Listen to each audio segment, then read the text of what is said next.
AMRAAM, but with far less range. Out at range, we had a very big disadvantage and have to think of crazy tactics to get close to the Hornets and then use our superiority with the short-range weapons we have and the maneuverability. In contrast to the physically demanding MiG, the F-18 is flown on STEM power, as in brainstem. It means being able to pilot the Hornet the same way they're able to breathe or walk, without having to think about it. They have the advantage of technology, fly-by-wire controls, and the glass cockpit, where computer-driven displays have replaced dozens of steam gauges. You may hear that the issue of speed in a fighter jet is incredibly important in order to get somewhere, and that is true. But the best thing about the Hornet is its slow speed handling characteristics. It's very forgiving, it's very dynamic. You can get slower, faster than any other airplane. What that allows me to do, though, is to point my nose at the bad guy and take him out with a missile or a gun. The intentionally unstable design of the modern fighter jet allows the superb performance and maneuverability of the Hornet. Computerized flight controls keep the jet in the air, but they aren't lightning-fast supercomputers. They are comparable to early 1980s era desktops, albeit ones that can withstand 7.5 G turns, hundreds of carrier landings, and still never freeze up. Back here, probably one of the keys to the Hornet performance besides the leading edge and trailing edge flaps is the stab. It's an all-moving stabilator, differential as well, helps with roll control and pitch authority.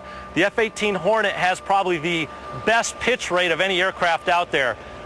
So much so that you could almost gray yourself out or black out under the commanded G-forces if you're at a high enough airspeed. A classic dogfight requires a close-range weapon, the 20mm M61 Vulcan cannon. But beyond visual range, the Hornet, with its advanced radar capability, is superior to the MiG. An AMRAAM can be launched at an opponent many miles away, well before either pilot could make a visual identification. We've got 9 stations on the aircraft, 2 on the wing, 1 on the center line, 2 on each cheek, and then the wingtip station. These gentlemen and lady are about to download an AIM-9 CATM, a captive air training missile from Aircraft Station 9. In Red October, the AIM-9s won't be real. The computer will simulate these short-range Sidewinder's capabilities when the pilot pulls the trigger and calls Fox 2 on the radio. Besides actually carrying weapons, probably the most important station on a Hornet is the left cheek station. Left cheek station, while we're in combat, about 99% of the time carries a FLIR pod. That FLIR pod is paramount for getting battle damage assessment, for lasing for targets, acquiring targets, responding to tasking, and it is not loaded on our RAG jets, but every fleet bird that goes out on deployment will have one of those, and that is our bread and butter. So taking off from the carrier, landing on the carrier makes you a cool Navy pilot. Having your FLIR allows you to get the BHA to actually employ, as we're told to do, and allow you to use those smart weapons.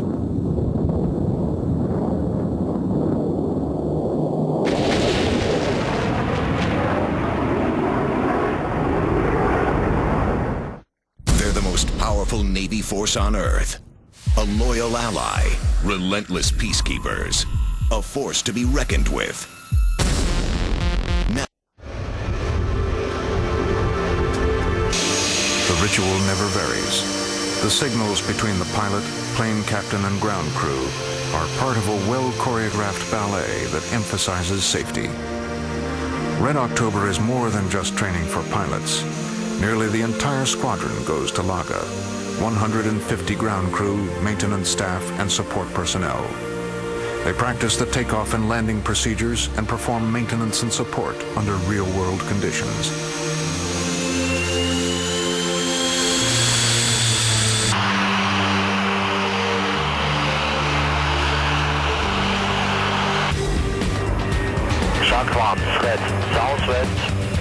While executing the basic fighter maneuvers called BFMs, the pilots communicate with each other and the ground controllers by radio, using words such as crank, notch, flow, and flank.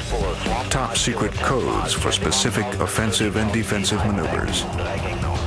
Pitbull ×2, kudos notch right, reference 150. Copy, Kuda 22 is engaged, left one turn, offensive, with an F4. Copy, visual. I'm at your right 3, a little high. Visual. Copy, 2-2 is low. Just as few pilots have ever flown with a MiG, few civilians have ever heard these tactical calls. Red October affords many prized opportunities. October, wind 230 degrees at 9 knots. You're clear to land runway 28 in sequence. Cold lane right side, and if possible, expedite vacating traffic behind. On this flight, Lieutenant Dave Koss, call sign Mongo, an instructor pilot with VFA 106. I waited my whole life to do that, and I'm a little sad it's over. I'm always studying the capabilities of the airplane, and I got to see it, and it was eye-watering. It was amazing. Who won? 1 for 1. He got the first one, I got the second one. So, at least I learned something. So we are starting out 060 heading. At the debrief, Mongo meets with Major Fred Schmidt, his MiG adversary pilot. Also in attendance, Lieutenant Spanko Hamlin, a VFC-12 adversary pilot who got a backseat ride in the MiG on this flight. Today, Mongo and Fred had 2 engagements against each other. The debrief covers every detail of both flights, from their departure plan to the tactics used to the actual BFM. Breaking down the first engagement, Fred illustrates what happened. The red arrows are the actions of the Hornet. The MiG is in blue. They mark the headings, the missile shots, the nose direction of the jets, even the velocity and relative energy packages of the engines. The first engagement ended with Mongo crashing into the hard deck, the simulated ground. You are going through the floor. Tough luck. So the second setup. Now Fred outlines the second engagement.